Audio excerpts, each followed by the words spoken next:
اس کے بعد حسین ابن علی علیہ السلام نے عمر بن سعد کے پاس پیغام بھیجا کہ آج رات کو ہماری ملاقات اپنے اپنے لشکر کے ساتھ ہو جانی چاہیے تاکہ ہم سب کے سامنے گفتگو کریں۔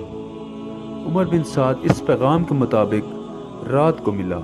امام حسین علیہ السلام نے فرمایا کہ آپ ہمارے بارے میں 3 صورتوں میں کوئی ایک صورت اختیار کر لو۔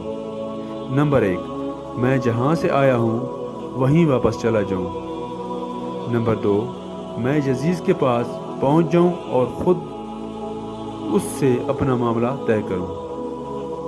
نمبر 3، مجھے مسلمانوں کی کسی سرحد پر پہنچا دو، جو حال وہاں کے لوگوں کا ہوگا میں اسی حال میں بسر کروں گا۔ بعض لوگوں نے آخری 2 صورتوں کا انکار کیا ہے کہ امام حسین علیہ السلام نے یہ 2 صورتیں پیش نہیں کی۔ عمر بن سعد نے امام حسین علیہ السلام کی یہ تقریر سن کر پھر ابن زیاد کو ایک خط لکھا۔ اللہ تعالیٰ نے جنگ کی آگ بجھا دی اور مسلمانوں کو کلمہ منتخب کر دیا۔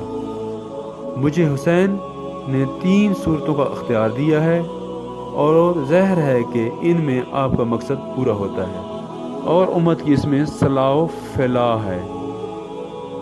ابن زیاد بھی عمر بن سعد کے اس خط سے متاثر ہوا اور کہا، یہ خط ایک ایسے شخص کا ہے جو امیر کی اطاعت بھی چاہتا ہے اور پورے قوم کی عافیت بھی چاہتا ہے۔ ہم نے اس کو قبول کر لیا ہے۔ ادھر شمر ذوالجوشن ملعون نے کہا کہ کیا آپ حسین کو مہلت دینا چاہتے ہو کہ قوت حاصل کر کے پھر تمہارے مقابلے پر آئے؟ وہ اگر آج تمہارے ہاتھ سے نکل گیا تو کبھی تم ان پر قابو نہ پا سکو گے۔ مجھے اس میں عمر بن سعد کی سازش معلوم ہوتی ہے، کیونکہ میں نے سنا ہے کہ وہ راتوں کو آپس میں باتیں کرتے ہیں۔ ہاں، آپ حسین کو اس پر مجبور کریں کہ وہ آپ کے پاس آ جائیں، پھر آپ چاہے سزا دیں چاہے معاف کر دیں۔ ابن زیاد نے شمر ذوالجوشن ملعون کی رائے قبول کر کے عمر بن سعد کو اسی مضمون کا خط لکھا اور شمر ذوالجوشن کے ہاتھ عمر بن سعد کے پاس بھیجا اور یہ ہدایت کر دی کہ اگر عمر بن سعد اس حکم کی تعمیل فوراً نہ کرے تو اس کو قتل کر دیا جائے اور اس کی جگہ شمر ذوالجوشن لشکر کا امیر ہوگا۔ اس نے لکھا کہ میں نے تمہیں اس لیے نہیں بھیجا کہ تم جنگ سے بچو یا ان کو مہلت دو یا ان کی سفارش کرو۔ اگر حسین اور اس کے ساتھی میرے حکم پر صلح کرنا اور میرے پاس آنا چاہتے ہیں تو ان کو صحیح سالم جہاں پہنچا دو، ورنہ ان سے جنگ کرو، جہاں تک کہ ان کو قتل کرو، مسلح کرو، کیونکہ وہ اس کے مستحق ہیں۔ پھر قتل کے بعد ان کو گھوڑوں کی ٹاپوں میں رون ڈالو تو تم کو فرما بردار کی طرح انعام ملے گا، اور اگر حکم کی تعمیل نہیں کرتے تو ہمارے لشکر کو فوراً چھوڑو اور 4 شمر ذوالجوشن کی سپرد کر دو، والسلام۔ شمر ذوالجوشن یہ حکم اور خط لے کر روانہ ہونے لگا تو اس کو خیال آیا کہ حسین ابن علی علیہ السلام کے ساتھیوں میں اس کے پھوپھی زاد بھائی عباس، عبداللہ، جعفر اور عثمان بھی ہیں۔ ابن زیاد سے ان 4 کے لیے امان حاصل کیا اور روانہ ہو گیا۔ شمر نے یہ پروانہ حیات کسی قاصد کے ہاتھ ان 4 بزرگوں کے پاس بھیج دیا۔ یہ پروانہ دیکھ کر یک زبان ہو کر بولے کہ ہمیں امان دیا جاتا ہے اور ابن رسول اللہ کو امان نہیں دیا جاتا۔ ہمیں تمہارے امان کی حاجت نہیں، اللہ کا امان تمہارے امان سے بہتر ہے۔ تجھ پر لعنت ہے اور تیرے امان پر بھی۔ شمر یہ خط لے کر جب عمر بن سعد کے پاس پہنچا تو وہ سمجھ گیا کہ سب کچھ شمر کے مشورہ سے ہو رہا ہے۔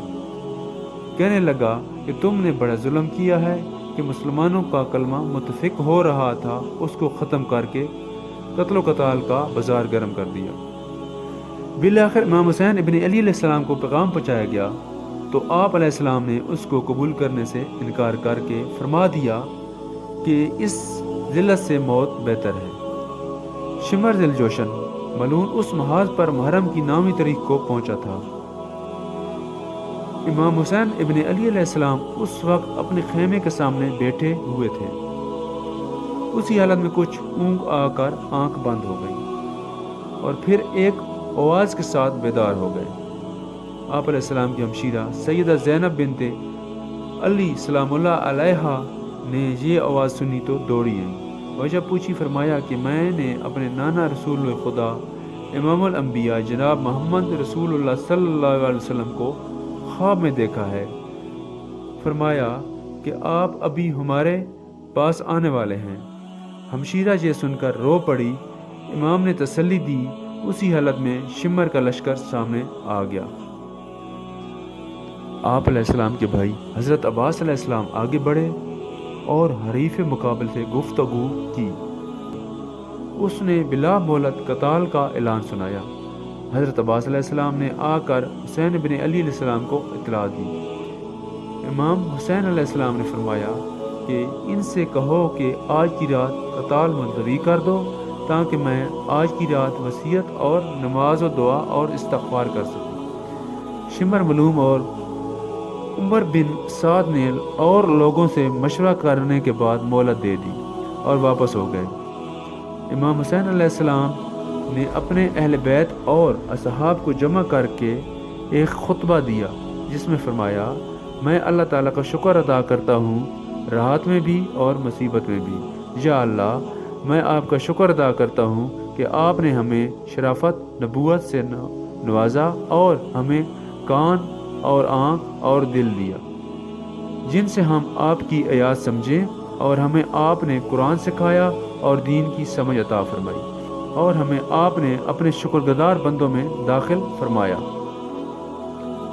اس کے بعد فرمایا کہ میرے علم میں آج کسی شخص کے ساتھی ایسے وفاشار نیکوکار نہیں ہیں جیسے میرے ساتھی، اور نہ کسی کے اہل بیت میں میرے اہل بیت سے زیادہ ثابت قدم نظر آتے ہیں۔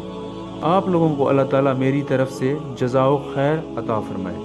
میں سمجھتا ہوں کہ کل ہمارا آخری دن ہے۔ میں آپ سب کو خوشی سے اجازت دیتا ہوں کہ سب اس رات کی تاریخی میں متفرق ہو جاؤ، جہاں پناہ ملے چلے جاؤ، اور میرے اہل بیت میں سے ایک ایک کا ہاتھ پکڑو اور مختلف علاقوں میں پھیل جاؤ، کیونکہ دشمن میرا طلبگار ہے، وہ مجھے پائے گا تو دوسروں کی طرف نہیں جائے گا۔ یہ تقریر سن کر آپ کے بھائی اور اولاد اور بھائیوں کو اولاد اور عبداللہ بن جعفر کے صاحبزادے ایک زبان ہو کر بولے کہ واللہ ہم ہرگز ایسا نہ کریں گے، ہمیں اللہ تعالیٰ آپ علیہ السلام کے بعد باقی نہ رکھے۔ پھر بنو عقیل سے مخاطب ہو کر فرمایا کہ تمہارے ایک بزرگ مسلم بن عقیل شہید ہو چکے ہیں، وہ بھی کافی ہیں، تم سب واپس ہو جاؤ، میں تمہیں خوشی سے اجازت دیتا ہوں۔ انہوں نے کہا، ہم لوگوں کو کیا منہ دکھائیں گے کہ ہم اپنے بزرگوں اور بڑوں کو موت کے سامنے چھوڑ کر اپنی جان بچا لائے، بلکہ واللہ ہم آپ پر اپنی جانیں، اولادیں اور اموال قربان کر دیں گے۔ مسلم بن اسجع نے اسی طرح کی ایک جوشیلی تقریر کی کہ جب تک میرے دم میں دم ہے میں آپ علیہ السلام کے سامنے قتال کرتا ہوا جان دے دوں گا۔ آپ علیہ السلام کی ہمشیرہ سیدہ زینب سلام اللہ علیہا بیقرار ہو کر رونے لگی تو آپ علیہ السلام نے تسلی دیتے ہوئے وصیت فرمائی، میری بہن، میں تمہیں خدا کی قسم دیتا ہوں کہ میری شہادت پر کپڑے پھاڑنا یا سینہ کوبی وغیرہ ہرگز نہ کرنا، آواز سے رونے چلانے سے بچنا۔ یہ وصیت فرما کر بہر آ گئے اور اپنے صحاب کو جمع کر کے تمام شب تہجد اور دعائے استغفار میں مصروف رہے۔ شب عاشورہ کی رات تھی، صبح یوم عاشور بروز جمعہ تھا۔ آپ علیہ السلام نماز فجر سے فارغ ہوتے ہیں تو عمر بن سعد لشکر لے کر سامنے آ گیا۔ امام حسین بن علی علیہ السلام کے ساتھ اس وقت کل 72 اصحاب تھے، 30 سوار اور باقی پیادہ۔ آپ علیہ السلام نے بھی مقابلے کے لیے اپنے اصحاب کی صف بندی فرمائی۔ عمر بن سعد نے اپنے لشکر کو 4 حصوں پر تقسیم کر کے ایک حصے کا ایک امیر بنایا۔ ان 400 میں سے ایک حصے کا امیر حر بن جزیز تھا، جس کو سب سے پہلے 1000 کا لشکر دے کر مقابلے کے لیے بھیجا گیا۔ امام حسین علیہ السلام کے ساتھ ساتھ چل کر آ رہا تھا۔ اس کے دل میں اہل بیت اطہار کی محبت کا جذبہ بیدار ہو چکا تھا۔ اس وقت اپنی سابقہ کارروائی پر نادام ہو کر حسین ابن علی علیہ السلام قریب ہوتے ہوتے یک بارگی گھوڑا دوڑا کر حسین ابن علی علیہ السلام کے لشکر میں آ ملے اور عرض کیا کہ میری ابتدائی غفلت اور آپ علیہ السلام کو واپسی کے لیے راستہ نہ دینے کا نتیجہ اسی صورت میں ظاہر ہوا جو ہم دیکھ رہے ہیں۔